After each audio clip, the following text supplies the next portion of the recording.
In this video, we are going to discuss about the chemical kinetics, chapter 4th of class 12th, chemistry part 1. Very fast, or we can say slow, or in the moderate, all depends upon or all classify according to their rate, the time they have taken. So we can say, what do you mean by the rate of reaction? It may be defined as change in concentration of a reactant or a product in a unit time. For example, एक reaction हो रहा है जिसमें ये reactant है और reactant से product बन रहा है. So what do you mean by the rate of reaction? So rate of reaction is defined as the change in concentration of a reactant or a product in a unit time. ठीक है, अब छोटा सा graph मैं यहाँ discuss करूंगी. Reactant की concentration versus time है. तो रिएक्टेंट की कंसंट्रेशन ज़्यादा होती है जब रिएक्शन स्टार्ट होता है और प्रोडक्ट तो बना ही नहीं होता. तो विद पैसेज ऑफ टाइम जो रिएक्टेंट है उसकी कंसंट्रेशन होती जाएगी कम. ठीक है, एट द सेम टाइम जो प्रोडक्ट है उसकी कंसंट्रेशन होती जाएगी ज़्यादा. और एक टाइम के बाद अब जितना है वो फाइनल प्रोडक्ट हो जाएगा.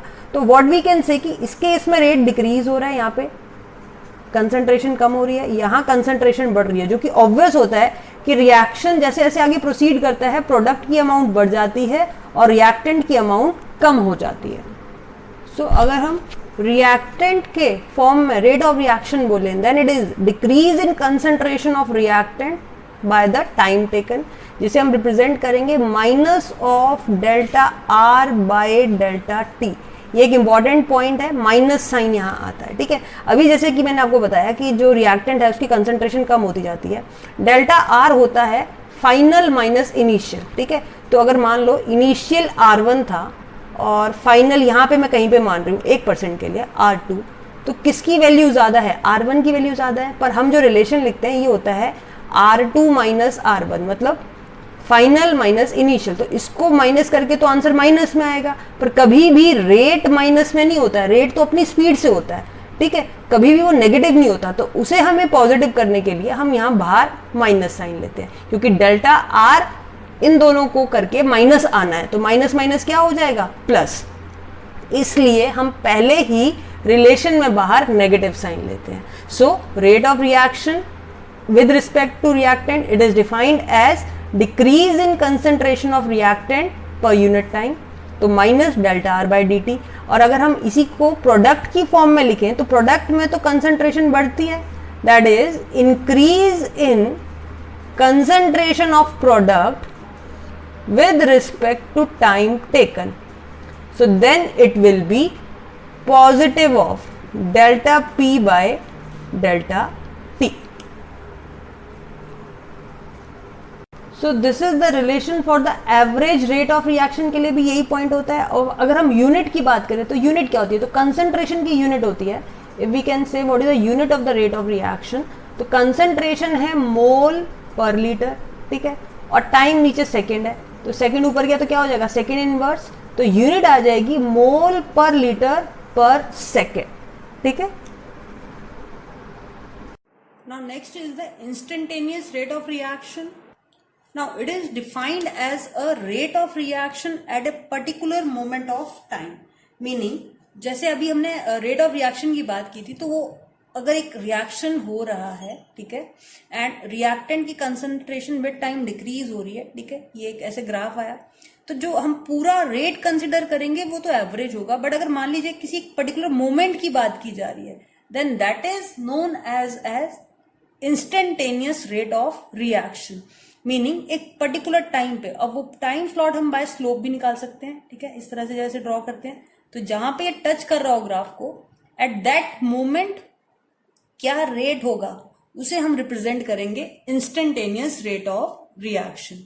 सो फॉर एग्जाम्पल, अगर रिएक्टेंट से प्रोडक्ट बन रहा है, ठीक है, सो जो इंस्टेंटेनियस रेट ऑफ रिएक्शन होगा that is R instant is equal to minus dr by dt. Very small change in concentration. ये बहुत ही स्मॉल चेंज होगा यहाँ पे. ठीक है, और टाइम में भी बहुत स्मॉल चेंज होगा. तो यहाँ पे जो रिएक्टेंट के लिए है वो negative of the slope. But अगर हम यही केस प्रोडक्ट के लिए अगर हमें instant rate of reaction find out करना है, and we know that product के लिए जो ग्राफ आता है वो इस तरह से इंक्रीज होता हुआ आता है।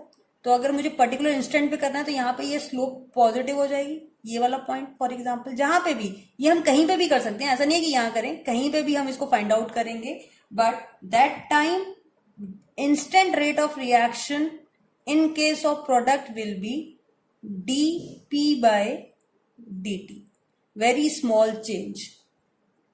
So अब हम एक बड़े ग्राफ में दोनों ही चीजों को रिप्रेजेंट करेंगे. नाउ फॉर एग्जांपल मुझे कंसंट्रेशन, किसी एक पर्टिकुलर कंसंट्रेशन की अगर मैं बात करूं, इस कंसंट्रेशन को मैंने कंसिडर किया C1, ठीक है, C1. तो यहां पे जब टाइम होगा इस पर्टिकुलर टाइम को, उसको हम कंसिडर करेंगे T1. अब आफ्टर सम टाइम, क्योंकि रिएक्टेंट की है तो ये कंसंट्रेशन में यहां तक ले गई, तो दिस इज कंसंट्रेशन C2 और टाइम हो जाएगा T2, ठीक है. तो अब हम R एवरेज निकालेंगे, इस रेट एवरेज, इसमें हो जाएगा minus of delta R bye delta T. और R क्या है? Change in concentration, concentration final minus initial, minus of C2 minus C1, और टाइम क्या होगा? T2 minus T1. और अगर हम इसी में इंस्टेंट वाला कहीं पे रिप्रेजेंट करें, फॉर एग्जांपल ये मैंने एक स्लोप ड्रॉ की है, तो ये वाला पॉइंट जो होगा वो इंस्टेंट के लिए होगा, that is R instant again equal to minus of dr by dt, that is negative of slope होगा इंस्टेंट, ठीक है. ऐसे ही आप प्रोडक्ट के ग्राफ भी बना सकते हैं. Now for the product we can take the same graph. इस केस में ग्राफ इस तरह से जाएगा, this is also a time, और ये हो गई कंसंट्रेशन ऑफ प्रोडक्ट्स, ठीक है. अब यहाँ पे भी हम दो कंसंट्रेशन ले सकते हैं, ठीक है. अब क्योंकि प्रोडक्ट इनिशियली नहीं होता है, वो बाद में बनता है कंप्लीट होके, तो इनिशियल कंसंट्रेशन होगी C1, जैसे कि अभी हमने रिप्रेजेंट किया था, ठीक है. This one is the C1 concentration, और इसी का जो टाइम होगा एट टाइम एक्सिस वो T1 हो जाएगा. This is C1, this is T1. Again हम एक और यहाँ पे इंस्टेंट लेते हैं, this case, this will be C2, और जो टाइम होगा दैट विल बी T2. तो R average in this case will be equal to C2 minus C1. यहाँ नेगेटिव साइन नहीं ले रहे हम, रीजन वही जैसे कि हमने बताया था कि यहाँ पे फाइनल माइनस इनिशियल है और फाइनल की वैल्यू ऑलरेडी पॉजिटिव है, तो आंसर पॉजिटिव में ही आएगा, T2 माइनस T1, जिसे हम रिप्रेजेंट करते हैं delta P bye delta T से, ठीक है. और अगर हम R इंस्टेंट की बात करें, एट पर्टिकुलर इंस्टेंट, हम यहाँ पे कहीं पे भी एक पॉइंट ले लेते हैं, फॉर एग्जांपल दिस पॉइंट, ठीक है. So at this point R instant is equal to dP by dt, that is a positive of slope. तो रिएक्टेंट और प्रोडक्ट में सिर्फ एक ही डिफरेंस है कि नेगेटिव साइन आ जाता है इन केस ऑफ रिएक्टेंट और पॉजिटिव साइन रहता है in case of product. So we can say instantaneous rate of reaction is equal to, for the reaction, reactant से बना product, instantaneous rate of reaction is equal to minus of dr by dt, which is equal to positive of dp by dt. Now for example ये एक journal expression है, कोई हमें एक reaction दिया हुआ है, इसके लिए हमें R एवरेज और R इंस्टेंट लिखना है. तो R एवरेज होगा delta of A by delta T, negative sign आएगा, ठीक है. बट जो स्टोशियोमेट्रिक कोफिशिएंट है वो ऐसे डिनोमिनेटर में आएंगे, 1/A minus delta A by delta T. Similarly B के लिए होगा minus of 1/B delta B bye delta T. ये तो हुआ रिएक्टेंट. और अगर हम प्रोडक्ट की बात करें तो पॉजिटिव में होगा 1/C delta C bye delta T. यहाँ पे डेल्टा A का मतलब है change in concentration of A, delta B change in concentration of B, delta C is change in concentration of C, and delta for D case 1/D delta D bye delta T. तो ये तो हो गया हमारा R average. और अगर हमने यही एक्सप्रेशन R इंस्टेंट में लिखना है तो सिर्फ हमें डेल्टा की जगह स्मॉल चेंज को हम dA से रिप्रेजेंट करते हैं, 1/A dA by dt minus 1/B dB by dt plus of 1/c dc/dt 1/d d of d/dt। Expression हो गए, one is for the R average and other one is for the R instant. Now इसी topic से related question है कि when does a average rate, अगर हम किसी भी रिएक्शन के लिए आर एवरेज बोलते हैं, फॉर एग्जांपल कोई एक्स सबस्टांड एक्स रिएक्टेंट है, तो delta X by delta T is the average rate when it become R instant. कब ये इंस्टेंट के इक्वल बनेगा? When delta T tends to approaches to 0, that is it is infinitely small, thus we can say dx by dt, that is r instant equal to delta x by delta t जब limit लगेगी इसमें, that is delta t tends to 0 और we can say approaches to 0। ये एक 1 mark का question find out हो सकता है कि when R average become equal to R instant. So when delta T approaches to 0. Now the next question is for the reaction R, that is reactant to product R into give rise to P, the concentration of reactant changes from 0.03 to 0.02 molar in 25 minutes. Calculate the average rate of reaction. ठीक है, now average rate of reaction हमें reactant की concentration दी हुई है और जो R average होता है, और we can say average rate is equal to minus of delta R by delta T. ठीक है, with delta R is R2 minus R1 और delta T is T2 minus T1। तो इनिशियली तो 0 time था और बाद में फाइनल टाइम कितना हो गया? 25 मिनट्स। तो डेल्टा T इज 25 मिनट्स, तो T2 minus T1 is 25 minutes. अब अगर क्वेश्चन आपका सेकेंड्स में पूछा जाता तब आप इसको सेकेंड में कन्वर्ट करते, अदरवाइज आप डायरेक्टली इसको मिनट में यूज कर सकते हैं। R2 है आपका, final concentration is 0.02 minus of 0.03 divided by 25। So answer आ जाएगा माइनस ऑफ माइनस 0.01, ठीक है, डिवाइडेड बाय 25। इसको हम सॉल्व करेंगे तो वैल्यू प्लस में हो गई। ठीक है, फाइनल आंसर डिवाइड करके आ जाएगा 4 इंटू 10⁻⁻⁴ मोल पर minute.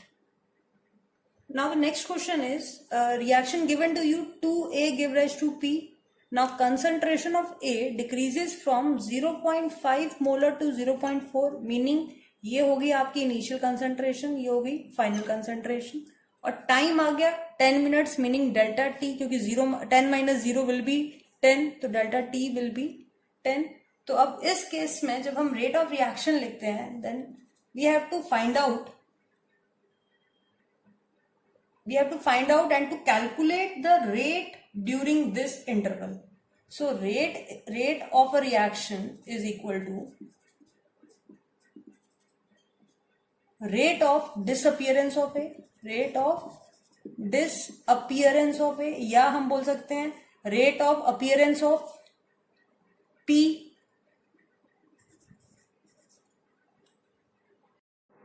So the next question, 2A give rise to P, the concentration of A decreases from 0.5 mole per liter to 0.4 mole per liter। तो मीनिंग ये हुआ इनिशियल कंसंट्रेशन C1, ये हुई final concentration, और time आपको दिया है तो it is a delta T, क्योंकि इनिशियल हम टाइम को तो 0 ही लेके चलते हैं।